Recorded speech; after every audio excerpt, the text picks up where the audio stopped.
Apat na araw bago ang barangay at SK elections, nadagdagan pa ang election-related violence na naitala ng COMELEC.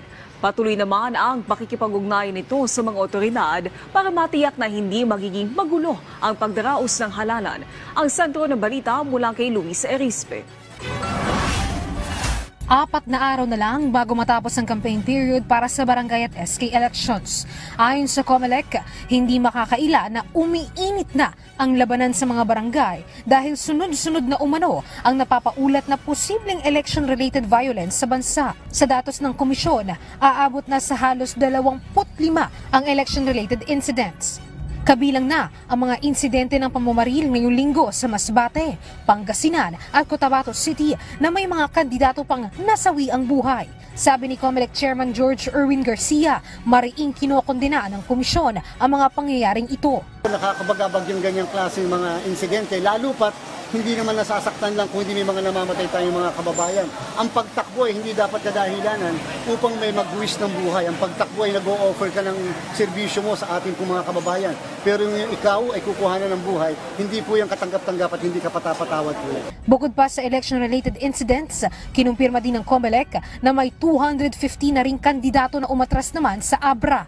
Kaya naman, personal na rin bibisita ang COMELEC roon para alamin kung isa sa ilalim ba sa red category o COMELEC control ang lugar. Yung 250 pala na nag-withdraw, may mga natira pa. Ibig sabihin, yung mga magkakalaban, isa na lang ang isang nag-withdraw and therefore may natira pang kalaban. Kaya wala pong bakante. At magkaka-eleksyon pa rin and therefore may mahahalal pa rin.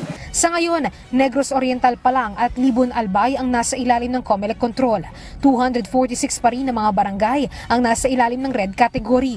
Patuloy ang koordinasyon ng COMELEC sa PNP, AFP at PCG para tiyakin na sa araw ng eleksyon walang magiging gulo o anumang hadlang sa botohan.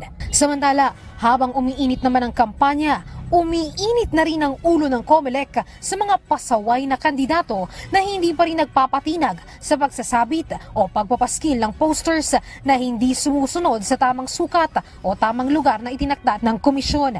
Kaya ngayon, nagsagawa ulit ng Oplan Baktas ang COMELEC sa Pasay City at lahat ng kandidatong natanggalan ng posters makakatanggap ng show cause order. Yung pong lahat ng yan ay nabigyan ng show cause, hindi lang ng task force, kung hindi ng individual ng bawat local COMELEC natin. Kaya po yung mga so far na nakikita natin mga datos, yan po ay representante lang ng datos dito sa main office ng COMELEC.